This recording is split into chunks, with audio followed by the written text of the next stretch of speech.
Eu vou começar com aquele vídeo lá do cara falando do Pará, porque é o seguinte, uma coisa que tem acontecido, cara, e vamos lá, o que acontece? Todo mundo reclama muito do tal do eixo Rio-São Paulo, não, porque tudo no Brasil acontece no eixo Rio-São Paulo, tudo que pauta o Brasil é eixo Rio-São Paulo, blá, blá, blá, blá.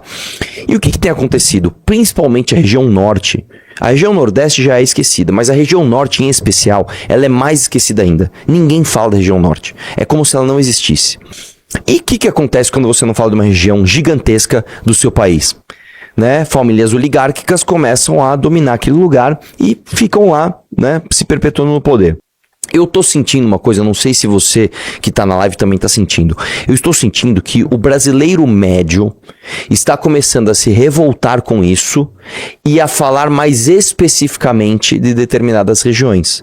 Por quê? Eu vou dar um exemplo pra você. Quando eu, por exemplo, comecei a falar de política, nem tô falando 200 mil anos atrás, falar em 2015, né, quando eu comecei a falar publicamente de política, muito dificilmente eu ia ver em alguma rede social um vídeo viralizado, vamos chamar de viralizado, não foi um grande viral, mas um vídeo viralizado, falando de uma política específica de um lugar da região norte, ainda que seja uma grande capital. Provavelmente eu não veria isso, né? E hoje eu estou começando a ver.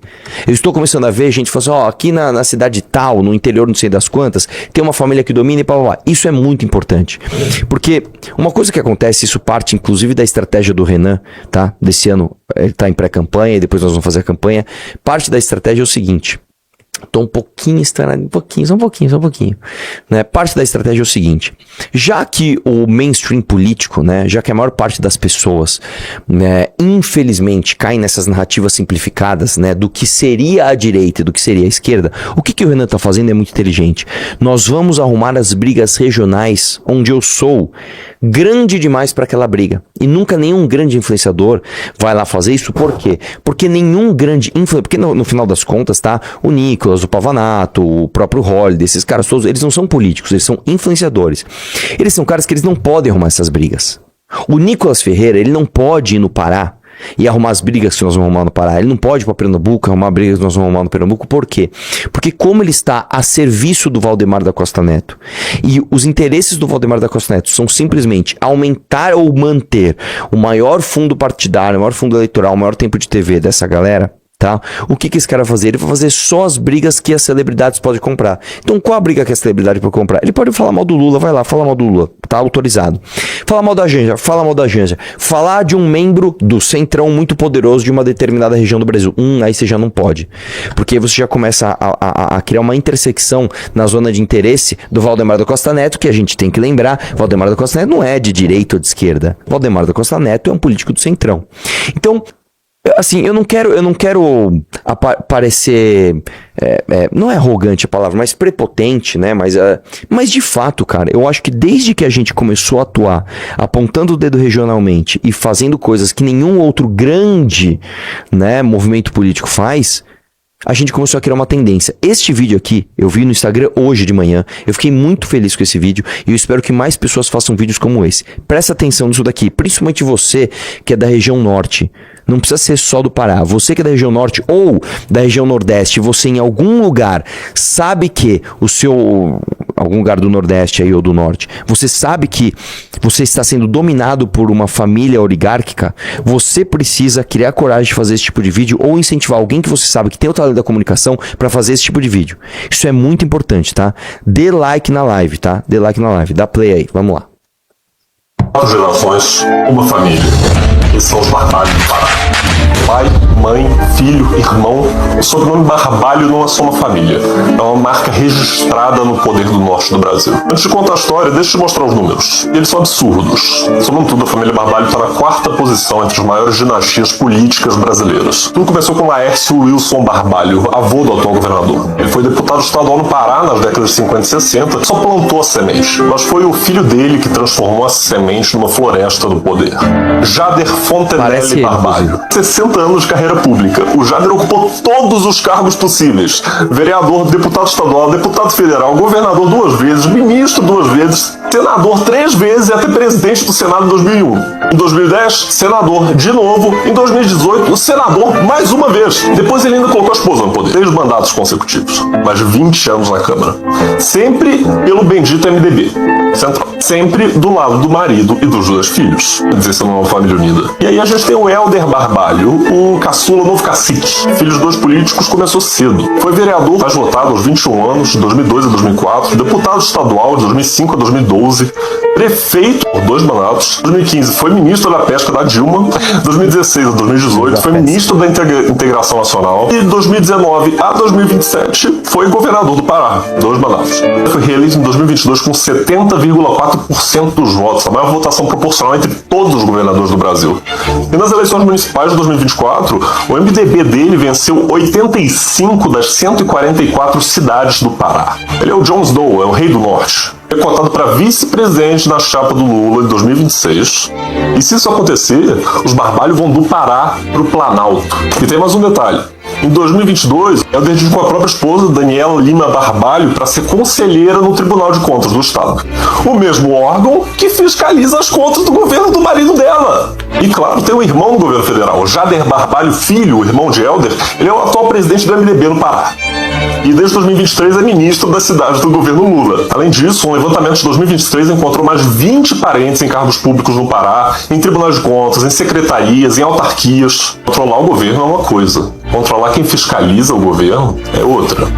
A família Barbalho não é um fenômeno único no Brasil. A gente tem o Sarney no Maranhão, os Calheiros de Alagoas, os Bolsonaro no Rio, os Neves em Minas. Mas poucos clãs conseguiram que os Barbalho conseguiram. Dominar um estado inteiro por 4 gerações seguidas, sobreviver a escândalos de bilhões de reais. Vamos lá. O vídeo dele tá no final, mas é esse tipo de vídeo que a gente tem que começar a ver. O vídeo dele tem 10 mil curtidas. O que é surpreendente nesse vídeo? No meio do vídeo, ele fala mal dos Barbalho e fala que ele está cotado para ser vice do Lula. Então, peraí, ele já se queimou com a galera do Lula. Aí depois, no final, ele fala assim, não é só esse clã que domina, né, aqui no Brasil. Você tem, inclusive, os Bolsonaro no Rio. E o vídeo dele tem 10 mil curtidas.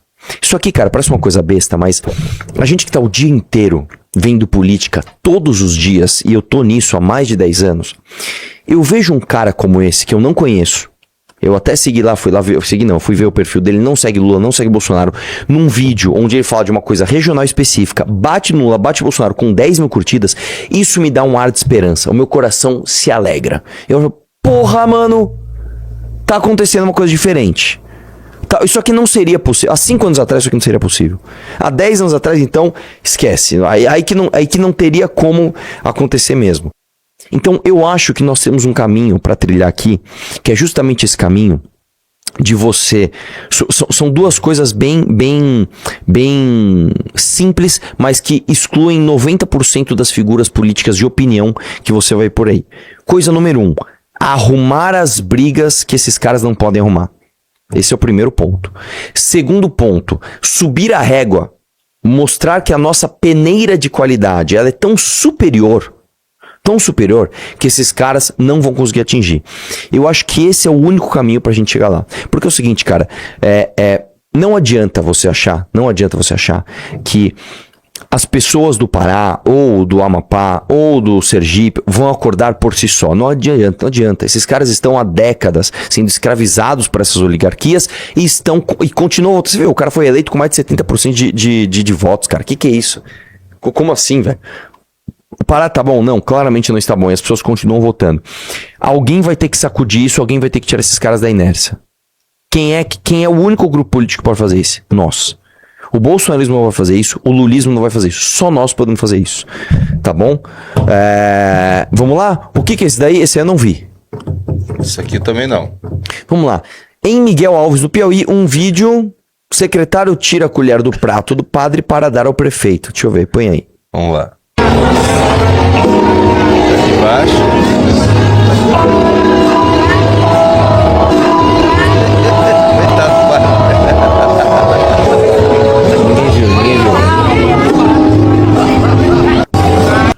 Ok. Vou falar um negócio pra você, cara. Isso aqui, tá? Isso aqui pode parecer uma coisa besta, mas pra mim, esse é o tipo de coisa assim. Quando você é chato e você vê essas coisas, você faz aquelas reflexões, né, cara? Vamos fazer a leitura do que aconteceu nessa cena. O cara tá vendo que tá filmando, ele olha meio sem graça pra câmera e ele tá diante de uma escolha. Existe uma autoridade popular na minha cidade, que é o padre, e existe outra autoridade popular, que é o prefeito. Eu tenho que fazer uma escolha. O que eu faço, já que nós não planejamos o evento para ter 2 colheres? Eu vou escolher a melhor autoridade. Eu arranco de um e dou para outro. E posso falar, cara, isso aqui é basicamente o que acontece em toda a política brasileira. Toda a política brasileira. O cara vai tirando colher de um e vai passando para outro e vai se prostituindo e vai chegando lá, cara. Puta que pariu, cara. Puta que pariu. Vamos ver o que mais separaram pra ti. O que é isso aqui? Fuzil e sopa. Panteras negras voltam às ruas contra o terror estatal do regime Trump. É que assim, o Genito não tá acostumado a fazer live com a gente. A gente separa sempre assim, ó. Política internacional, que é o menos interessante. Governo Lula. Bolsonaro e crime. É sempre essa ordem, mais ou menos. Mas então vamos deixa lá. quieto. Não, então vamos lá. Isso aqui deve ser... Deixa pra lá. Vamos colocar esse aqui, que é... O que é isso aí? Filosofia chinesa. É aquele humorista francês, né? Esse cara, eu posso falar, esse chinês é mó da hora, velho. Ele que faz aqueles vídeos lá do... Qual? Garantia, não é original, não sei o que lá. Não, esse eu vamos nunca ver, vi. filosofia chinesa. 30 segundos. Já vi que não vai prestar, mas vambora. Opa. Vamos colocar um áudio? Eu vou falar uma coisa pra você, ó. Tipo, é bem real. Por que a gente tá aqui no Brasil? Porque, infelizmente, o Brasil, o que busca mais pro brasileiro é direito. Não, a gente tem que trabalhar 8 horas, tem que trabalhar 6 horas, tem que ser home office. Beleza, vai, continua. Isso aí, você está certo, tem que descansar. O brasileiro não precisa trabalhar. Deixa pro chinês trabalhar. Deixa pro chinês. O chinês trabalha, comprar uma mansãozinho dele aqui, não sei o quê, e abrir mais empresa, quer mais dinheiro. Meu, tá certo, gente. Muito bom, continua descansando. Parabéns pra vocês, continua, é isso aí. Mano, Vídeo uma bom, salva de viu? palmas, Vídeo cara, bom, velho. vídeo bom. Olha, velho, parabéns. Você tem meu respeito, tá? Eu já gostava desse cara. Eu já gostava dele. Já achava ele um cara irreverente, um cara, né, espontâneo, tal. Agora que você falou essa... Olha, cara, isso aqui a gente tinha que tirar esse recorte e mandar lá pros trabalhistas. Fala, trabalhistas, dá uma olhada aqui, ó. Dá uma olhada nesse recorte. Meus parabéns, velho. Meus parabéns. Cara... Aí vamos lá. Aí você vai cancelar o chinês? Você vai xingar o chinês? O chinês tá certo, irmão. O chinês tá certo. Eu vou falar uma coisa pra você, cara. Uma das ideias que a gente tem, e ela está prevista no livro amarelo, e eu gostaria de saber quem é contra essa ideia. Eu já tô colocando aqui, tá, publicamente para o escrutínio público. Isso aí eu deveria ter falado, inclusive, lá no debate do Vilela contra os trabalhistas, né, que eu acabei não falando. Só uma pausa, como estamos de audiência, Junito? Senhor Arthur Duval, mamãe falei. Nesse momento estamos com 4.700 pessoas. Uma boa audiência para uma live que começou com a pauta bosta de BBB, né? Com a capa bosta de BBB. Nossa, né? 1.600 likes. Acho que o pessoal não tá querendo. Pessoal, dá like na live aí. Eu esqueci de pedir também. Dá like na live que a gente saiu de BBB já faz tempo, tá? Dê like na live, tá? Vamos lá. O seguinte, cara. Uma das ideias que a gente tem é a seguinte. Quando que se criou a Zona Franca de Manaus, meu querido... Peraí, quer ver? Zona Franca de Manaus, criação. Foi em 1957, né? No meio do século XX, o que o país entendeu? Olha, nós temos uma região aqui que é muito pouco habitada, né? Essa parte aqui de Manaus, e nós vamos trazer vida pra cá, nós vamos ter pessoas pra cá, até porque você tem um país onde você tem uma região muito grande, muito pouco habitada, ela é uma fragilidade geopolítica. Geopoliticamente é muito importante que você tenha população em todos os lugares do seu país, não é mesmo? Cara, a Rússia, por exemplo, sofre muito com isso, você sabe, né? Beleza, então vamos, por exemplo, o governo dá incentivos. Lá na Rússia tem uma cidade que eu acho que é a cidade mais fria do mundo, né? É um absurdo de frio. Pra você ter uma ideia, os carros lá não desligam. Você chega em casa, você para o seu carro, você pega uma mangueirinha, põe no escapamento e deixa o carro ligado, porque senão o óleo congela. Se você vai de um lugar para outro e seu carro morre no meio da estrada, você morre, porque você morre de frio, né? E o governo incentiva as pessoas a morarem lá, né? Dá alguns benefícios, por quê? Porque você precisa ter gente, você precisa ter gente. Quando a gente entendeu a Zona Franca de Manaus como uma proposta para povoar aquela região e desenvolver aquela região, a gente tinha o objetivo correto, mas a gente fez do jeito errado. Eu tenho uma contraproposta pra gente substituir a Zona Franca de Manaus. Nós vamos fazer o seguinte, não só a Zona Franca de Manaus, nós vamos fazer isso, eu acho que a gente deveria fazer igual a China. A China se desenvolveu fazendo isso, tá? E a gente tem que fazer isso. Quando você olha pra China, você tem que entender o que esses caras fizeram. A China é muito grande, a China é um país enorme, a China é um país muitíssimo populoso e a China tem diversas diferenças geográficas, como diversas diferenças étnicas. O povo chinês é muito diferente entre si, né? Então o que a China entendeu? E nós temos que repetir isso aqui. Eles entenderam uma determinada região, então vamos pegar, e eu sempre dou esse exemplo, uma região que tem uma vantagem comparativa em relação a outros lugares do Brasil. Então vou dar um exemplo para você. Se você está em Natal, você está na ponta lá do litoral de Natal, você tem uma vantagem comparativa. Qual é a sua vantagem comparativa? Você tem uma possibilidade de explorar o serviço de turismo muito maior do que outros lugares. Legal, então vamos fazer com que essa região explore o setor de turismo. Tá, se você está no interior do estado de Natal, o que você tem de vantagem comparativa? Você tem o fato de você estar geograficamente perto, né, do hemisfério norte, da África, que é o continente do futuro, e da Europa. Então ali pode ser um polo de exportação. Se você está, por exemplo, né, no centro-oeste brasileiro, o que vocês tem? Grandes planícies, tem grandes planaltos, você tem aqueles negócios. Cara, vamos investir em pesquisa estatal através da Embrapa para pegar aquilo que no Brasil só era possível na região sudoeste, né, que é aqui São Paulo, Paraná, Santa Catarina, que é uma terra fértil, um clima propício para você plantar, e vamos dar um jeito de produzir isso nessas planícies, nesses planaltos, e o Estado brasileiro direcionou para que a gente tivesse essa pujança no agro, numa região que tem uma vantagem comparativa.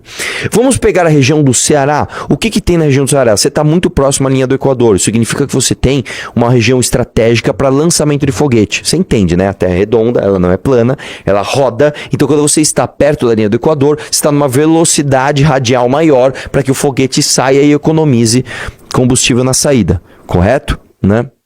Então, o que a gente tem que fazer? A gente tem que entender essas zonas e fazer o seguinte: dentro dessas zonas, nós vamos dar uma pausa, vamos pausar um pouco aqui a nossa Constituição e vamos mudar algumas coisas que, infelizmente, no Brasil estão na Constituição, como, por exemplo, regras tributárias e regras trabalhistas.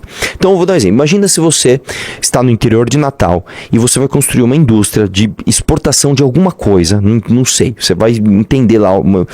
E dentro dessa indústria, quem trabalhar ou prestar serviço para essa indústria estará não sujeito aos direitos trabalhistas constitucionais brasileiros, mas uma regra mais parecida com a concorrência internacional. Então a gente vai pegar as leis trabalhistas de como funciona, por exemplo, no Canadá, nos Estados Unidos, na União Europeia, na própria China, e para a gente usar a nossa vantagem comparativa geográfica e disputar com a vantagem que esses caras têm burocrática, nós vamos fazer com que a parte burocrática se assemelhe com a nossa concorrência.